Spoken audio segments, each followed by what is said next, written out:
speaking of dirty money in politics from that last story, let's revisit that pro-Trump PAC from Elon Musk. Is it entirely ethical? Well, it's currently being investigated by the Michigan Secretary of State regarding its collection of voter data. The America PAC is running an aggressive ad campaign in an effort to get people, specifically people in swing states, to register to vote and then vote for Trump. Here's how it works. If you get an ad from America PAC, you are directed to register to vote. You enter your email address and your zip code, and then you're directed to your state's site to register to vote, unless you live in a swing state. If you live in a swing state, instead, you are directed to fill out a questionnaire, your name, address, phone number, age, etc. Once you submit that information, that's it. You just get a thank you on your page. You're not directed to register to vote from that point on. You're not redirected to your state site. The user could reasonably think that they did just register to vote, but no, all they did was give their information to Elon Musk.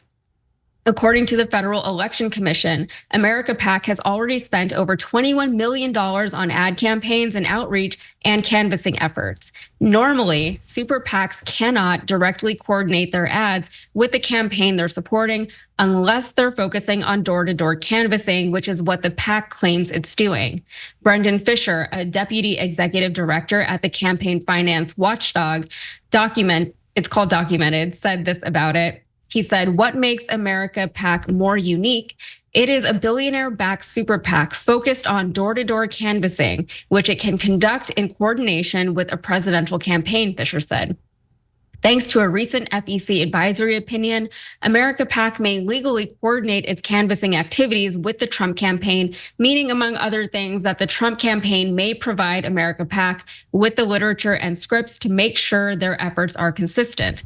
Coordination is incredibly important. It ensures that the PAC's activities are maximally beneficial to the campaign and frees up the campaign's own funds for other uses. I suspect that the PAC's ability to coordinate its data-driven canvassing activities with the Trump campaign made it very appealing for donors.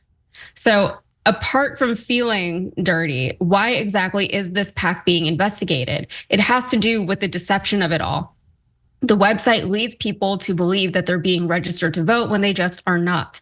A spokesperson for the Michigan Secretary of State said this: every citizen should know exactly how their personal information is being used by PACs, especially if an entity is claiming it will help people register to vote in Michigan or any other state.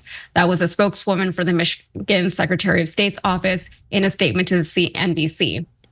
She went on to say, while the America PAC is a federal political action committee, the department is reviewing their activities to determine if there have been any violations of state law. We will refer potential violations to the Michigan Attorney General's office as appropriate, she added. At this point, it's unclear whether or not any laws are actually being broken, but that's what the investigation is for. So, Cenk, the part that I find interesting is that they don't even register these swing state voters to vote. Isn't that a missed opportunity if they're trying to win voters and win an election? What do you think? Well, they're worried that the swing voters are going to vote against Trump. So they're like, "Boo, we don't want that, right? We just want your information so we could pump you full of propaganda so that you'll vote for the one that just got bribed by Elon Musk." And he just said it in a campaign rally. We showed it earlier in the show. Trump said, I have no choice now. I have to back electric vehicles because Elon Musk endorsed me strongly. And that's what this is. So now Elon Musk, as well as other tech billionaires, are funding this to the tune of tens of millions of dollars already, and potentially up to over $180 million. That's what Elon Musk once promised, but he's a pathological liar as well. So at this point, they poured in millions of dollars to try to trick you guys. And this is what what Republicans do all the time. I criticize Democrats all the time, but Republicans always add an extra layer to it, right? So Republicans are the ones that almost always send out the literature about, now everybody remember, Republicans vote on Tuesday, Democrats vote on Wednesday, when the election's on Tuesday. And you could say, oh, that's funny and that's trolling, and if Democrats fall for it, that's their fault. Yeah, also illegal though. So, and constantly trying to misinform the voters is what you do when you don't have a good case to make. And that's Republican 101. So why? Because billionaires want nonstop tax cuts for the rich and for corporations that they run.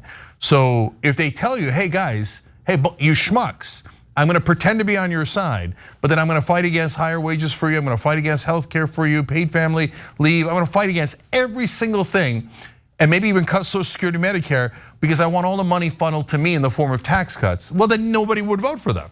That's the whole point of the Republican Party, is to create a propaganda machine to get you to do that exact thing without telling you.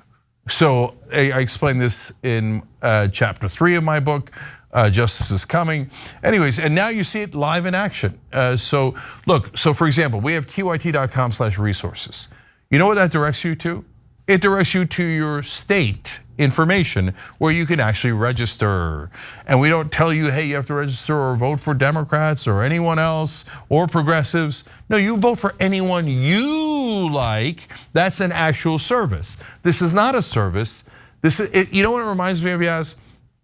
Those so-called, I forget what they're called right now, but the ones that theoretically help you to, if you're considering an abortion, and they pretend to be medical, and they have the people dressing up in like the doctor outfits when they're not doctors or nurses. They're just like religious zealots, and then they'll come in with all sorts of lies, like, oh yeah, well, if you have an abortion, you obviously get brain cancer, because you make up lies when you have no reality that actually supports your position.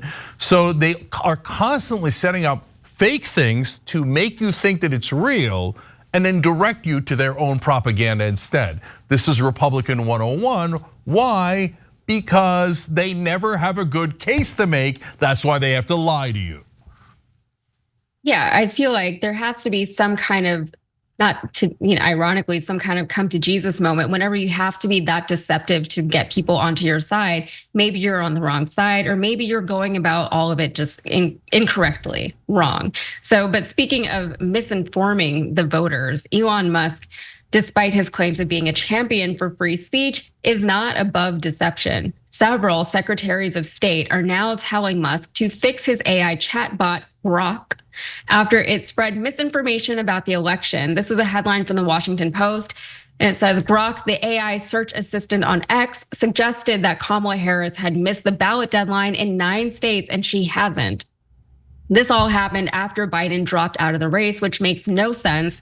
For one, why would the Democrats have let any of that happen? And also, the Democrats are only now holding their convention where they will officially nominate their candidate. But the lie was spread and people believed it, because these days, as Cenk was saying, it's so hard just to find information that isn't biased or isn't trying to manipulate you in some way. Minnesota State Secretary of State Steve Simon told the Washington Post this. He said, this latest episode is unfortunate, but it's also an opportunity to deliver a collective warning about the need for action on behalf of America's voters.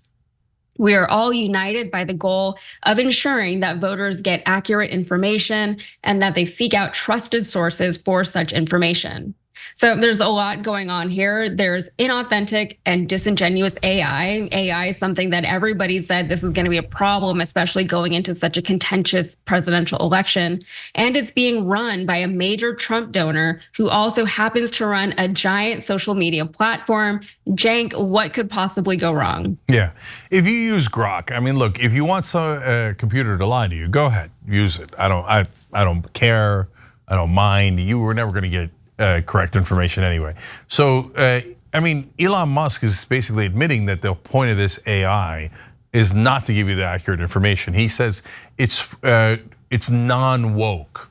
I don't know if that means the computers fell asleep and you got to get it out of a lock screen or whatever. But no, that means I'm telling this AI, do not give accurate information, give information that suits my political agenda, what he calls non-woke. So it's not surprising that it lied and said that Kamala Harris didn't qualify for 9 ballots. That's not remotely true. It'll tell many, many more lies because it's a computer program. It's not a human. It doesn't have intent. Humans provide the coding, which then gives you the result. And in this case, the coding they provided is conservative propaganda. So it's gonna spit out conservative propaganda. If you want that and you think, I don't really care if it's true, I just care about my feelings and that'll make me feel better, then I guess you should use Grok. But if you're a normal human being who doesn't want a computer to lie to you, you'd be nuts to use Grok because he just told you he programmed it to have his political opinions. Yeah, and it's funny how now they're asking him in a very nice letter, "Hey, can you fix your AI chat bot?" Because it's doing exactly what he wanted it to do. That's why he hasn't responded to them. That's why he's not going to change anything about it. He knows what it's up to. He told it what to say, and he's making money off of it because people are using it. So there's no incentive for Elon Musk to stop doing what he's doing. And we know that he also really likes to rile people up, because the more people are riled up, the more they stay on his insane platform. I don't know. I don't go on X very often. I go on there whenever I have to for work, and it's always an insane place. It's a crazy place. Thanks for watching The Young Turks. Really appreciate it. Another way to show support is through YouTube memberships. You'll get to interact with us more. There's live chat emojis, badges. You've got emojis of me, Anna, John, JR. So those are super fun. But you also get playback of our exclusive member-only shows and specials right after they air. So all of that, all you gotta do is click that join button right underneath the video. Thank you.